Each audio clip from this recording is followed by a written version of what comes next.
تو آپ نے بے فکر رہنا ہے. اپنے بچوں کو بالکل تسلی دی انہوں نے, اور وہی مزاج, وہی کیا کہتے ہیں کہہ کے لگانے والا مزاج عمران خان صاحب کا, زبردست لیڈر کا زبردست مزاج, اپنے بچوں کو تسلی دیتے ہوئے کل نظر آئے. اس کے علاوہ یہ جو کیس ہے سائفر کا, اگر اعتزاز احسن صاحب کا بیان سنیں تو اعتزاز احسن صاحب کہتے ہیں یہ تو سرے سے بنتا ہی نہیں ہے, یہ واہیات قسم کی چیزیں ہو رہی ہیں جو تاریخ میں پہلی دفعہ دیکھنے کو مل رہی ہیں کہ قانون کس طریقے سے دوہرے معیار پیش کر رہا ہے اور عدالتیں کس طریقے سے ڈبل گیم کر رہی ہیں, کہ مطلب کہ یہ کیس سرے سے ہی نہیں بنتا. اور جو سائفر ہے اس میں کلیئر کٹ جو ایمبیسڈر ہے وہ ہمارے ایمبیسڈر کو دھمکی دے رہا ہے, آرڈر دے رہا ہے کہ عمران خان صاحب کو عہدے سے ہٹایا جائے, وزارت عظمیٰ سے ہٹایا جائے, اور اس میں لکھا ہوا ہے بالکل واضح. اور دوسرا وہ پیغام جو تھا وہ باجوہ صاحب کے لیے تھا, اور باجوہ صاحب نے پھر کیا کیا کہ آرام سے اس کو ایگزیکیوٹ کیا, پورے کے پورے پلان کو تمام چیزیں پرووائڈ کی گئیں. جیسے ہی رولنگ آتی ہے قاسم سوری صاحب کی تو باجوہ صاحب آرڈر دیتے ہیں سپریم کورٹ کے اعلیٰ عدلیہ کے ججز کو کہ جائیں عدالتوں میں بیٹھیں آپ, اور رات کے 12 بجے 2 بجے عدالتیں کھلتی ہیں. جج نہ تو شہباز شریف صاحب کے کہنے پہ آ سکتے ہیں, نہ وہ اپنی مرضی سے اس دن آئے تھے, اور نہ ہی وہ شہباز شریف صاحب کے علاوہ عمران خان صاحب کے کہنے پہ آئے تھے. اس دن جج باجوہ کے حکم سے آئے تھے کہ سوری کی رولنگ آ گئی ہے, اس کو فوری سسپینڈ کریں, اور کل کی ڈیٹ میں دوبارہ عمران خان صاحب کے خلاف عدم اعتماد پیش کی ہوئی ہے, اس کے اوپر ووٹنگ ہو اور ختم کیا جائے, اور یہ معاملہ ختم کیا جائے. تو پھر ججز بیٹھے, پریزنر وائنز بھی وہاں پر پہنچا دی گئیں. کس کے لیے؟ یہ سارے سوالات آج بھی تاریخ کا حصہ ہیں اور وہاں کے وہاں پر پڑے ہیں. لیکن جو اعتزاز احسن صاحب بات کرتے ہیں وہ یہ کہتے ہیں کہ سائفر کے سرے سے بنتا ہی نہیں ہے. سائفر کا جو متن تھا اس کے حساب سے عمران خان صاحب نے قوم کو آگاہ کیا اپنے حلف کے مطابق, کیونکہ وہ ایک حلف لے چکے ہیں اور وہ پرائم منسٹر ہیں, اور وہ ڈی کلاسیفائی بھی کر سکتے ہیں. وہ اس کو کیا کہتے ہیں, ان کے اختیارات ہیں, وہ اپنے اختیارات استعمال کر کے ایسے معاملات کو جن کے اوپر انہوں نے حلف لیا ہوا ہے کہ قوم آئین کے مطابق قوم کے خلاف کوئی سازش کی جا رہی ہو, حکومت کے خلاف کوئی سازش کی جا رہی ہو, تو وہ اس کو کیا کہتے ہیں ایکسپوز بھی کر سکتے ہیں, ان کے پاس اختیارات تھے. تو یہ سرے سے ہی کیس نہیں بنتا, لیکن عمران خان صاحب کو بلڈوز کرنے کے لیے یہ کیس بنایا گیا ہے. اس کے علاوہ دیکھتے ہیں کہ جرا میں کیا کیا چیزیں نکلتی ہیں, کس قسم کے ثبوت نکلتے ہیں اور کس قسم کا معاملہ آگے بڑھتا ہے. دوسری طرف اگر دیکھیں تو فوجی عدالتوں میں سیولینز کا ٹرائل کل شروع ہو گیا. ایک طرف تو سپریم کورٹ آف پاکستان میں آج کی ڈیٹ کے اوپر ہیئرنگ ہو رہی ہے, سماعت ہو رہی ہے, ایک بینچ بنا ہوا ہے جو اس کی سماعت کر رہا ہے سیولینز کا فوجی عدالتوں میں ٹرائل کے حوالے سے کہ ہونا چاہیے نہیں ہونا چاہیے, آئین کیا کہتا ہے, دستور کیا کہتا ہے.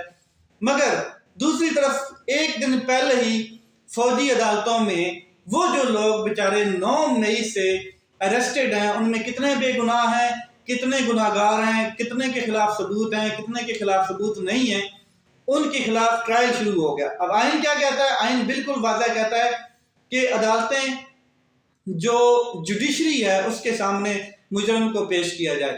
لیکن یہ ایک ادارہ ہے, اس نے مجرم جتنے بھی ہیں, ملزم جتنے بھی ہیں, ان کو پکڑ رکھا ہے 5 مہینوں سے, اور کل ان کا ٹرائل شروع کر دیا. اب میرے کچھ سوالات ہیں جن کے اوپر میں بالکل حیران ہوں, اور قانوندان, بڑے بڑے قانوندان اس سوال کو پہلے آلریڈی کر چکے ہیں کہ جو عدالتیں لگی ہیں اور جن میں ٹرائل شروع ہوا ہے, ان عدالتوں میں جج کون ہے؟ جج کون ہوگا جو کیس سن رہا ہے, اور وکیل کون ہوگا, پروسیکیوٹر کون ہوگا, ڈیفنس وکیل کون ہوگا, کون دفاع کا حق دے رہا ہے, کس قسم کا دفاع کا حق, کس قسم کا آزادانہ فیئر ٹرائل ہوگا, کون لوگ ٹرائل میں بیٹھیں گے. میں آپ کو بتاتا ہوں, جج ہوگا کوئی بریگیڈیئر رینک کا فوجی, جج ہوگا کوئی کرنل رینک کا, فل کرنل رینک کا فوجی, جج اس قسم کے ہوں گے, یا پھر اس سے اوپر ہو تو کوئی میجر جنرل ہو سکتا ہے. بڑی عدالت لگ گئی ہے کیونکہ یہ فوجی عدالتوں کی بات ہو رہی ہے. اب پروسیکیوٹر کون ہوگا, وکیل کون ہوں گے, کیپٹن, میجر, یہ وکیل ہوں گے یا کہ سیولینز وکیل کو وہاں پہ اجازت ہوگی کہ وہ کیس کو پلی کریں؟ نہیں، بالکل نہیں ہوگی، کیونکہ یہ فوجی عدالتیں ہیں، اور پھر ان کے جو والدین ہیں، پیرنٹس ہیں، ان کے ساتھ کیا سلوک کیا جائے گا؟ کیا کنٹونمنٹ میں ان کو آنے جانے کی آزادانہ اجازت ہوگی؟ کیا ان عدالتوں میں میڈیا کو اجازت ہوگی؟ کیا ان عدالتوں میں حقوق ملیں گے؟ کیونکہ جو کیس ہے وہی اسی ادارے کے اوپر بنا ہوا ہے کہ جی یہ 9 مئی کے واقعات اسی ادارے کے خلاف ہوئے ہیں اور یہ لوگ مجرم ہیں، تو کیا ان کو فیئر ٹرائل کا حق دیا جائے گا کہ آپ کا فیئر ٹرائل ہو رہا ہے، آپ کو ڈیفنس کا پورا حق دیا جاتا ہے؟ نہیں، جج بھی آپ کے، وکیل بھی آپ کے، فیصلے بھی آپ نے کرنے ہیں، چاہے وہ دہشت گردی کے ہوں، چاہے وہ جس قسم کے مرضی آپ ان کے اوپر فرد جرم عائد کر دیں۔ کون؟ وکیل بھی آپ کے میجر کیپٹن اور جج بھی آپ کے جنرل بریگیڈیئرز۔ تو یہ کس قسم کا انصاف ہوگا؟ کوئی سمجھ نہیں آ رہی۔ قانون اور آئین کیا کہتا ہے؟ اس کے اوپر بینچ بن چکا ہے سپریم کورٹ آف پاکستان کا۔ لیٹس سی کہ وہ کس طریقے سے پریشر برداشت کرتا ہے اس ٹرائل کا۔ یہ جو ٹرائل شروع ہو چکا ہے فوجی عدالتوں میں، اور کتنی توقیر ہماری سپریم کورٹ آف پاکستان کے اس بینچ کو ملتی ہے، اور وہ پاکستان کے سیولینز کا ٹرائل ہونے سے روک پاتے ہیں یا نہیں روک پاتے ہیں، کیونکہ سیولینز کا ٹرائل کسی ادارے کے ہاتھ میں نہیں ہو سکتا ہے۔ سیولینز کا ٹرائل جو جوڈیشری ہے، جو آئین ہے، جو آئین کے مطابق جوڈیشری بنائی گئی اسی کے مطابق ہو سکتا ہے۔ تیسری اہم ترین خبر، ایک طرف سائفر کیس میں عمران خان صاحب کو بلڈوز کرنے کے لیے فل تیاریاں، دوسری طرف العزیزیہ اور ایون فیلڈ ریفرنس جو تھے ان کے خلاف جو اپیل ہے وہ دائر کر دی گئی ہیں درخواستیں۔ امجد پرویز نواز شریف صاحب کے وکیل آج وہاں پر پیش ہوئے، اور یہ عدالت کون سی ہے؟ اسلام آباد ہائی کورٹ میں داخل کر دی گئی ہیں، دائر کر دی گئی ہیں۔ یہ سماعت کے لیے مقرر ابھی تک ہوئی ہیں یا نہیں ہوئی ہیں، مگر دونوں اپیلز کی درخواستیں دائر کر دی گئی ہیں۔ نواز شریف صاحب کو اب آپ نے دیکھنا ہے کتنی سپیڈ کے ساتھ، جتنی سپیڈ کے ساتھ عمران خان صاحب کو بلڈوز کرنے کے لیے عدالت لگ رہی، اتنی ہی سپیڈ کے ساتھ جیسے آپ نے پہلے دیکھا ہے 21 اکتوبر سے پہلے 7 منٹ میں جج بیٹھے، 5 منٹ میں فیصلہ ہوا، 3 منٹ میں آرڈر جاری کر دیا گیا، 2 اور پورے آدھے گھنٹے میں تمام کا تمام نواز شریف صاحب کو ریلیف مل گیا۔ اسی طرح اب نواز شریف صاحب کو ڈرائی کلیننگ کی جائے گی، مکمل گناہ صاف ہو جائیں گے، مکمل مقدمات ختم ہوں گے، اور یہ آپ دیکھے گی، یہ قوم دیکھے گی، یہ قوم انصاف کا قتل ہوتا ہوا دیکھ رہی ہے اور دوہرا معیار بھی دیکھ رہی ہے۔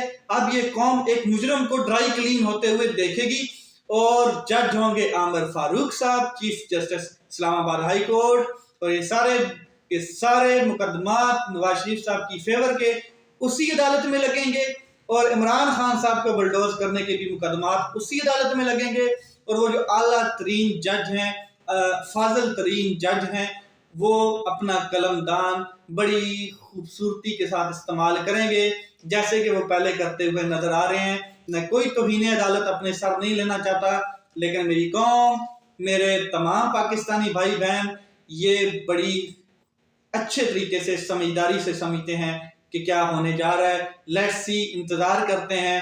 اور میرا اب بھی مشورہ ہے طاقتور لوگوں کو، میرا اب بھی مشورہ ہے خلائی مخلوق کو، نیوٹرلز کو، کہ جناب آپ ایک الیکشن میں 200-300 ارب روپیہ قوم کا کیوں ضائع کرنا چاہتے ہیں الیکشن کروا کے؟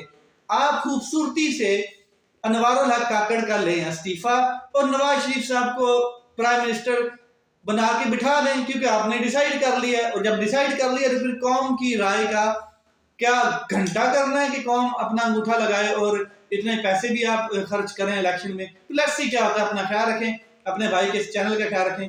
پاکستان زندہ باد۔